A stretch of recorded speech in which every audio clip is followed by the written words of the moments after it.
Bonjour, bonsoir, bonnes vacances, bienvenue les ADD alias du direct. On est ensemble pendant 1 heure, on va parler notamment de tradition, la tradition respectée du côté d'Alès avec la semaine 7 All. C'est la 4e édition, ça commence lundi prochain du 4 au 10 mars avec TV Sud et Raphaël Vasquez de la ville d'Alès est avec nous. Bonsoir Raphaël pour nous parler de ce joli rendez-vous qui aura lieu donc la semaine prochaine à Alès entre rando, concert, projection, atelier, lecture, spectacle et défilé costumé s'il vous plaît. Les manchots, ça c'est à Montpellier, c'est à Marée Nostrum, à Montpellier agglomération. Une expo à voir aussi pendant les vacances et pendant plusieurs semaines et plusieurs mois. L'Afrique du Sud, Nicolas Hirel est avec nous. Bonsoir Nicolas, bonsoir. Directeur des aquariums de Marée Nostrum. Nous irons à un bon plan au théâtre Jacques Coeur à Lade près de Montpellier. Ce sera samedi soir, ça s'appelle Figuration. C'est assez original, vous verrez les images et le reportage dans un instant. Tous à vos stylos, moi j'ai un gros stylo mais il va pas forcément fonctionner. C'est votre nouvelle trouvaille du jour, c'est la chronique science et c'est Christian. Bonsoir Christian. Bonsoir Julie, effectivement je vais vous trouver ce que la science et la technologie a réussi à mettre au point pour essayer de combattre à la fois les fautes d'orthographe et de grammaire. Je pense être le candidat le mieux placé à gauche. Il l'a dit, il l'a fait. Jean-Pierre Mouret, candidat au municipal. On vote dans un an, candidat à la ville de Montpellier, président de l'agglo qui est avec nous. Bonsoir monsieur. Bonsoir. Et merci d'avoir accepté notre invitation. Olivier Roiron sera là. Bonsoir Olivier. Bonsoir. Jean-Pierre Mour, bienvenue. On vous appelle comment? Monsieur le maire, monsieur le président en général? Pour l'instant, je suis président de l'agglomération de Montpellier. Je suis candidat à la candidature pour la mairie de Montpellier. Et monsieur le maire de Cournon-Sec pour l'instant. Tout à fait. Voici les titres à la une.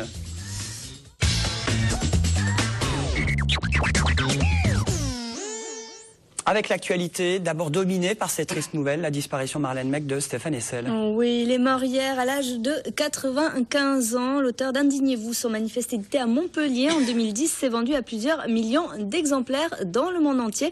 Ce sont les deux fondateurs d'Indigène Édition qui sont allés le voir pour lui proposer de faire ce petit livre d'entretien. Après l'avoir vu dans un documentaire, cet ancien haut fonctionnaire résistant puis déporté s'est impliqué tout au long de sa vie dans la défense des droits de l'homme. Et puis, le maire de Pérols, droit dans ses bottes, il l'a dit aujourd'hui, il admet avoir eu recours à un détective privé pour surveiller un agent municipal en longue maladie. Arrêté pendant 2 ans, le fonctionnaire indélicat aurait effectué en parallèle des travaux de jardinage au noir. Le procédé est justifié pour l'édile de Pérols. L'opposition dénonce en revanche une forme de harcèlement et pose la question du bon usage de l'argent public. Et puis à Nîmes, le centre de loisirs jeunesse de la police nationale reprend du service après 6 mois d'interruption. Quartier Val-de-Gour, à Nîmes, une quinzaine d'adolescents participent pendant ces vacances scolaires à des actions citoyennes, comme ici le nettoyage des jardins publics. Ils sont accompagnés par des agents de police à la retraite. L'objectif est double, créer un lien différent avec les forces de l'ordre et bien sûr s'occuper des jeunes pendant les vacances. La météo de ce jeudi pour les vacances, ça donne quoi? Ça se dégrade, ça y est. Soleil et nuages alternent sur la majeure partie de la région, mais la pluie arrive par l'ouest. Des averses sont notamment attendu sur Béziers. Les températures remontent un peu. Il fera 4 à Alès le matin, 5 à Nîmes et Montpellier. L'après-midi, il fera entre 12 et 14 degrés sur l'Hérault et le Gard. Ça se dégrade encore pour vendredi. La pluie arrive, ça y est. Bon, vous reviendrez nous le dire. Oui. Merci beaucoup. Jean-Pierre Mour est avec nous. C'est notre invité fil rouge ce soir. Alors, pour les présentations, 63 ans. Jean-Pierre Mour, si je ne me trompe pas, marié, un enfant, 2 petits-enfants, maire de Cournon-Sec, petite ville près de Montpellier. On les appelle comment? Il y a combien d'habitants? Les Cournon-Secois, 2800 habitants. Très bien. Et conseiller général du canton de Pignan. Tout à fait. Et président de l'agglo depuis fin 2010, après la mort de Georges Frêche. Alors j'ai vu que vous avez été aussi cadre supérieur à la Poste de 1974 à 2007. Oui. Alors est-ce que vous êtes tombé dans la politique depuis tout petit ou c'est arrivé après? Non, c'est arrivé simultanément. Vous savez, la politique, je l'ai en moi depuis, en quelque sorte, les éléments un peu de vie de mon père, qui très tôt a eu un engagement par rapport à la résistance. Il a pris le maquis à 17 ans. Donc j'ai toujours été habitué à apprécier ou à discuter ou à évoquer ces questions de la chose publique. La Poste, c'était un grand service public. Et puis la politique est arrivée un petit peu plus tard, en 83, après avoir également assuré des responsabilités étudiantes dans ma jeunesse.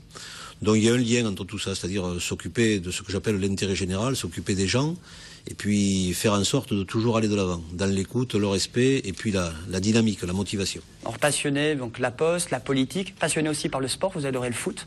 J'adore tous les sports, et en particulier le foot, où j'ai joué au foot, vous l'avez évoqué tout à l'heure, à ce qui s'appelait le Stade Olympique Montpellier. Et j'adore bien sûr les caractéristiques et les performances des clubs de cette agglomération, de cette ville. Le football, le rugby, le handball, le volley, enfin, le water-polo, les 22 disciplines que nous avons ici. C'est une chance. Et le sport, c'est bien parce que c'est une école de la vie.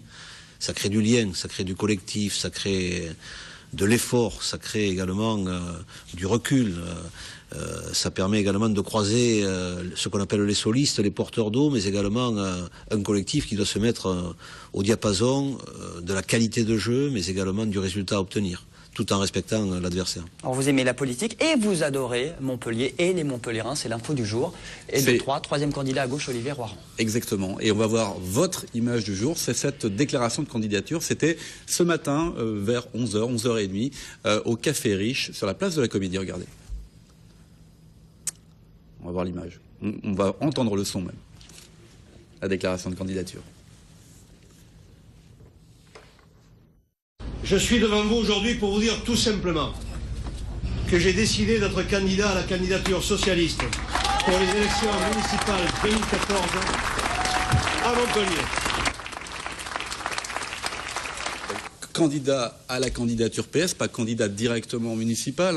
Il va y avoir un processus d'investiture dans votre parti socialiste. Pourquoi partir à Montpellier alors que, on l'a dit, vous êtes président de l'agglomération de Montpellier et maire de Cournon-Sec?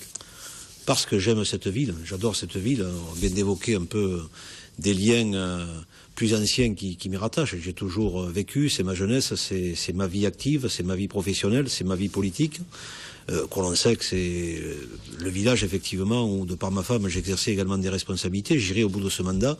Mais Montpellier, ça me paraît important, puisque Montpellier est en train actuellement de baisser par rapport à l'image qu'avait cette ville. Il faut réveiller Montpellier, il faut lui donner un peu ce grand élan nouveau, ce deuxième souffle, avec dans le cadre d'un grand rassemblement. Alors ce matin, j'ai évoqué que j'étais candidat à la candidature socialiste pour la mairie de Montpellier, puisque je suis d'une famille politique, mais au-delà de cette annonce, c'est aussi dans le cadre d'un grand rassemblement de l'ensemble des forces de progrès. Vous avez vu ce matin, il y avait énormément de représentants du monde économique, du monde social, culturel, sportif, enfin tous qui font la vie de cette ville, à qui il faut redonner un élan, il faut créer une synergie, jouer de manière beaucoup plus intégrée avec les quartiers. Montpellier se doit d'être au diapason de la modernité qu'il incarne et dans le prolongement de ce qu'a été depuis 1977 l'élan de cette ville. Aujourd'hui, il faut un nouvel élan. Et cet élan, il faut le faire dans le cadre d'un rassemblement, avec une unité de direction. Il y a l'agglomération d'un côté, mais il y a la ville. Là, je suis candidat à la mairie de Montpellier, tout simplement pour redonner ce tonus qui fait que dans le landerneau, je dirais, des grandes villes françaises, eh bien, à un moment, il faut donner quelque chose de fort, de tonique. Donc l'investiture PS, il y a deux autres candidats déclarés, c'est le maire sortant, Hélène Mondroux, qui est aussi socialiste, ainsi que Philippe Sorel, qui est l'un de ses adjoints à la mairie, adjoint à la culture, qui s'est déclaré il y a 3 ans candidat à la mairie. Alors, il faut au final l'investiture de votre parti, il y aura aussi le vote des militants, ça va se passer à l'automne. Qu'est-ce qui vous fait imaginer que vous aurez cette investiture, vous, Jean-Pierre Mot? Mais ce qui me fait l'imaginer, c'est, vous en avez eu l'expression déjà ce midi, avec l'ensemble du spectre de ce qui fait Montpellier qui était autour de mon annonce. Et puis le fait que par rapport à cette ville qui est un peu en perte de vitesse, je suis le seul des 3 actuels, parce que peut-être il n'y en aura pas 3 à la sortie, il peut y en avoir d'autres éventuellement, ça c'est l'exercice de la démocratie. Mais je suis le seul qui ne fait pas partie de l'exécutif sortant. Et moi j'arrive avec un œil neuf, un œil nouveau, qui me permet de pointer un certain nombre d'anomalies qui peuvent plomber cette ville si on y prend garde et si on ne remédie pas la chose rapidement. Donc la différence, elle est là. Bon, il faut des contacts à Paris, quand vous avez des appuis à Paris. Bien entendu, les contacts à Paris, c'est une chose. Les militants, c'est également une autre chose. Moi, je vais au suffrage devant les militants, serein, tout à fait heureux d'ailleurs d'aller relever ce challenge-là. J'ai entendu que Madame le maire sortant considère que ce n'est pas des militants qui doivent s'exprimer et qu'on doit lui donner une forme d'onction. En gros, c'est j'y suis, j'y reste. Et puis l'autre candidat également qui lui dit c'est mon tour. Moi, je ne suis pas dans ce canevas-là. Moi, je dis il y a un nouveau à porter avec la forte dynamique qui était derrière moi ce matin. Il faut qu'on amplifie ce mouvement. C'est trop important pour Montpellier. Dans votre discours, justement, un appel au rassemblement ce matin, devant 250 personnes. Il y a des pics, effectivement, régulières sur la gestion de l'équipe municipale en place. Vous dites, cette ville souffre, ça me désespère, je ne la reconnais plus. L'écusson dont le cœur s'est arrêté de battre. Vous parlez de reconstruction. C'est dur quand même pour le maire sortant. La ville de Montpellier n'a pas été bombardée quand même. La ville de Montpellier n'a pas été bombardée, mais la ville de Montpellier, c'est une ville qui se caractérise par son côté esthétique, son élégance, la propreté. c'est pas tellement le cas actuellement. Des espaces publics qui méritent une autre qualification. Montpellier se doit de donner une image qui est celle d'une capitale de la région de Languedoc-Roussillon, avec également un aspect qui doit être conforté, c'est celui de l'emploi. On a 13,5% de chômage, ça me satisfait pas du tout, c'est inacceptable. D'autant que c'est le cœur vivant de ce département, de cette région. Donc dans un cœur vivant, on doit être encore plus à la pointe. Et moi, l'ambition que j'ai, c'est de ramener à tout le moins ce chiffre de chômage qui est déjà très très important au niveau de la moyenne nationale. Ça serait déjà quelque chose d'important. Donc il faut un effort en direction des jeunes, il faut relier les entreprises, les modalités qu'on va trouver pour, dans le prolongement des marchés, réunir cette offre et cette demande, mais pour ça il faut jouer sur l'attractivité, il faut que tout le monde se sente en quelque sorte ambassadeur de Montpellier. Et moi j'entends jouer le rôle un peu de chef d'équipe qui a beaucoup d'éléments un peu à intégrer dans cette synergie, un chef d'équipe qui anime, qui coordonne, qui est près des gens. J'entends être le maire du quotidien des Montpelliérains, parce qu'on peut être dans le développement, mais également très très près des gens. Et le fait d'être très près du quotidien, c'est pas du tout péjoratif. On dirait que certains ont honte d'être un maire du quotidien.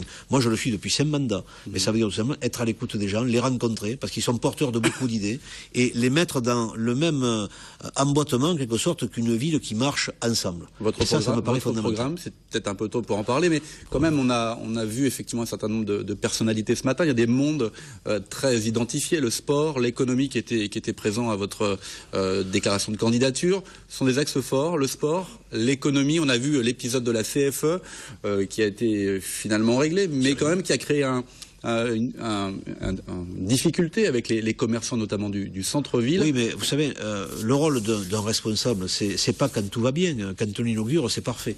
Le rôle de responsable, il est là quand, par exemple, le bateau, à un certain moment tangue ou quand il y a des difficultés, il faut qu'il y ait un patron dans la boutique pour redresser ou affirmer un certain nombre d'actions, d'axes.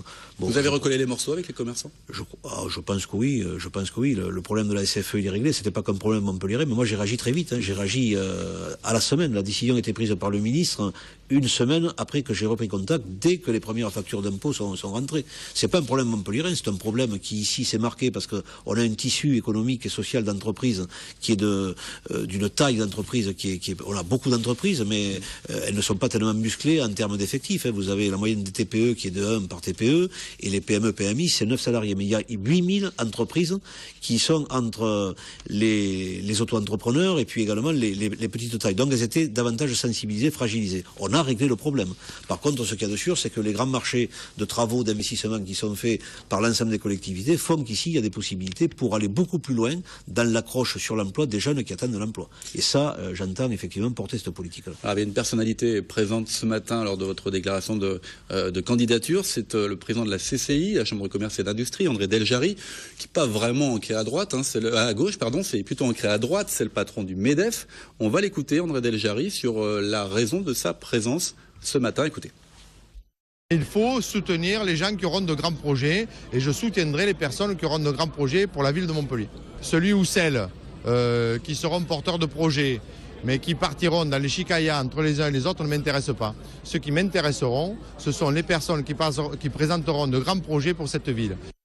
Le projet économique très important pour André Deljari, normal, président de la Chambre de commerce et d'industrie. Dans les développements, il y a effectivement les lignes de tramway qui sont un développement pas économique, mais qui sont intégrés dans ce développement économique. Vous n'êtes pas vraiment soutenu par tout le monde. André Vézinel, président du Conseil général, dit pourquoi on continue à faire une 5e ou une 6e ligne de tramway. Non, c'est pas un problème de soutien ou de pas soutien, c'est un problème de conjoncture. Il y a un financement derrière quand même. Ouais, j'entends la position d'André Vézinel, je suis moi-même au Conseil général, donc je suis largement au fait des contraintes financières auxquelles sont opposées les collectivités. Donc ça veut dire que par rapport à ça, il faut faire des choix de bon amalgame, des choix de partenariat, et puis resituer l'essentiel par rapport à une conjoncture qui est plus délicate, qui est l'argent public étant à utiliser avec de plus en plus de parcimonie. Je crois qu'il est important d'avoir ces éléments en tête, mais de bien les fédérer quant à des objectifs communs qui sont partagés, d'autres qui sont lissés dans le temps. C'est le vrai choix de société par rapport à l'avenir. L'État se désengage, on connaît la situation économique et sociale du pays et de l'environnement européen et mondial également. Bon, il est évident que l'État actuellement est dans des réformes qui sont plus ou moins appréciées selon la famille ou les activités que l'on peut avoir, la famille politique ou les activités que l'on peut avoir. Ce qu'il y a de certain, c'est que l'État l'État ne sera plus dispendieux en direction, si tant est qu'il les était, en direction des collectivités locales, que c'est à nous-mêmes, en quelque sorte, d'assurer un équilibre tout à fait objectif entre les ressources qui permettent d'engager des investissements, parce que sans investissement, on plombe un territoire également. Moi, il y a un maître mot qui est celui de l'activité. S'il n'y a pas d'activité sur un territoire, c'est pas la peine de parler d'emploi. S'il y a de l'activité, il y a de l'emploi. S'il y a de l'emploi, il y a de l'embauche. S'il y a de l'emploi, on peut créer effectivement un territoire qui vit, qui est dynamique. On parle de votre, effectivement, candidature à la candidature pour le moment, mais il faut quand même penser à constituer une liste. Comment sera-t-elle, cette liste? Est-ce qu'elle sera ouverte au centre, le MoDem, à gauche, je pense à Europe Écologie Les Verts, ou alors même au front de gauche, avec votre ami René Revol, maire de Grabels, qui siège à l'agglomération? Chaque chose en son temps. Aujourd'hui, j'annonçais la candidature à la candidature. Ensuite viendra le temps de l'élaboration d'un projet. Ce projet, je l'ai effectivement en tête, mais ce projet, j'entends le confronter, le nourrir des propositions des Montpelliérains. Il faut aller à la rencontre des Montpelliérains et des Montpelliérains, pas uniquement pour dire j'ai rencontré telle ou telle personne, mais aller dans les quartiers, voir un peu les synergies qu'on peut. Donc ça, le programme va s'élaborer, ensuite on définira le programme. Et ensuite vient effectivement la composition. La composition, je vous ai indiqué, vous l'avez vu ce matin, qu'elle obéira, disons, à une règle qui est celle d'un large rassemblement. Il était parfaitement illustré ce matin à 11h sur la place de la Comédie, cœur vivant de Montpellier, mais ce rassemblement, il passera bien évidemment par des discussions avec l'ensemble des forces de ce que j'appelle le camp du progrès, en quelque sorte, face à une opposition qui cherchera à aller, disons, à la bataille pour essayer de reprendre cette ville. Moi, ce qui m'importe, c'est de relancer Montpellier. On le fera dans le cadre d'un large rassemblement, avec toutes les bonnes volontés, et bien sûr par des discussions, mais je suis prêt à toutes ces discussions. On finit par 10 secondes, un petit élément de votre discours de ce matin. C'était une pique quand même en direction des deux autres candidats socialistes, Hélène Mandroux, Philippe Sorel. On écoute la petite phrase. Je ne viens pas vous proposer des antidépresseurs. D'ailleurs, je ne suis ni anesthésiste, ni dentiste. Ni anesthésiste comme l'était Hélène Mandroux, ni dentiste comme l'est Philippe Sorel. J'aurais pu ajouter ni chirurgien aussi par rapport à celui qui semble être celui qui portera les couleurs de l'UMP. C'est gentil. C'était un mot gentil, c'était une pique, c'était quoi? Non, c'était une petite pique. Il faut toujours avoir, non pas une pique, mais un trait d'humour. La campagne, Montpellier malade. Hein? Montpellier malade. Montpellier malade, c'est sûr. Il faut réveiller. Ouais. Mais il faut plus qu'un plombage. Merci. Merci beaucoup, Jean-Pierre Moore. Est-ce que vous avez votre stylo sur vous? Vous avez 2-3 petites minutes? Non, j'ai pas de stylo. Pas de stylo. Restez 30 secondes avec nous, c'est la chronique science, c'est avec Christian maintenant.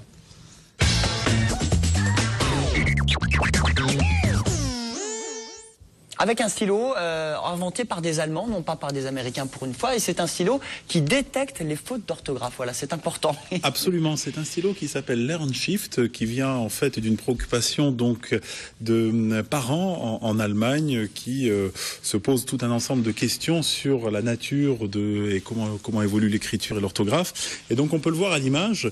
Ce stylo a été développé. Alors c'est un véritable stylo avec une mine qui est rechargeable et qui est bourré d'électronique. Alors on y trouve à l'intérieur de nombreux capteurs, des capteurs de pression, des accéléromètres.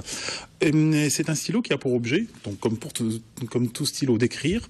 Et en fait, une fois ce stylo est bien calibré, à partir donc de quelques phrases qui vont être standards, qui vont permettre donc de reconnaître les différents caractères qui se présentent, eh bien ce stylo, on va pouvoir le programmer et il va permettre d'avoir deux modes de fonctionnement. Premier mode de fonctionnement, eh bien pour les tout petits qui veulent apprendre à écrire, eh bien détecter des erreurs de calligraphie, par exemple lorsque l'on fait un A, un E, une lettre, autre chose. Donc il est véritablement donné pour essayer d'apprendre à écrire. Et ensuite, donc le deuxième point, et c'est là où toute l'électronique et l'intelligence artificielle intervient, parce qu'il faut véritablement parler d'intelligence artificielle, eh bien, ce stylo va détecter les mots, il va détecter les mots et la syntaxe, c'est-à-dire qu'il va détecter véritablement la phrase, eh bien, il va émettre donc des vibrations. Donc Une vibration quand vous faites une faute d'orthographe, simple, par exemple, où vous écrivez... Avec Jean-Pierre Moore, on met un seul R. Voilà, donc ça vibre. Par exemple, ça va vibrer. Et mieux encore, donc dans le contexte syntaxique, s'il y a une erreur donc grammaticale, eh bien il va vibrer deux fois. Donc en fait, ce stylo, eh bien c'est un concentré de technologie technologie qui va permettre dans un premier temps d'apprendre à écrire, mais aussi donc de détecter les fautes d'orthographe et de grammaire. Ça c'est super, si on n'a pas un correcteur d'orthographe sur son ordi, on écrit à la main un CV. Surtout quand on signe un chèque et que l'on se, que l'on se trompe. Ça va vibrer à volonté. Bien entendu. Alors il faut savoir que ce stylo est en précommande pour l'instant. Il sera livré à partir d'août, mais uniquement en anglais, et on espère donc des langues françaises ou bien tout un ensemble d'autres langues européennes qui vont arriver d'ici fin 2013. Bonne idée. Vous en pensez quoi, Jean-Pierre? Vous faites pas de faute d'orthographe, vous? Non, je suis assez bon en orthographe, oui, effectivement. Mais ça me paraît tout à fait pertinent. Absolument. Ça montre bien que l'innovation, elle arrive toujours dans des temps utiles pour améliorer les dispositifs. C'est le moteur de la compétitivité. Tout à fait. Tout à fait. Eh bien super, Christian. Écoutez, à suivre, j'espère m'en procurer un d'ici la fin de l'année, je viendrai avec. À suivre pour les semaines Sevenol à Alès avec TV Sud et les Manchots et l'Afrique, une expo à voir à Mare Nostrum. Merci beaucoup Olivier. Jean-Pierre Moore, président de l'Aglo, merci d'être venu sur ce plateau. Bonne chance, bonne route pour la suite. À tout de suite. Merci beaucoup.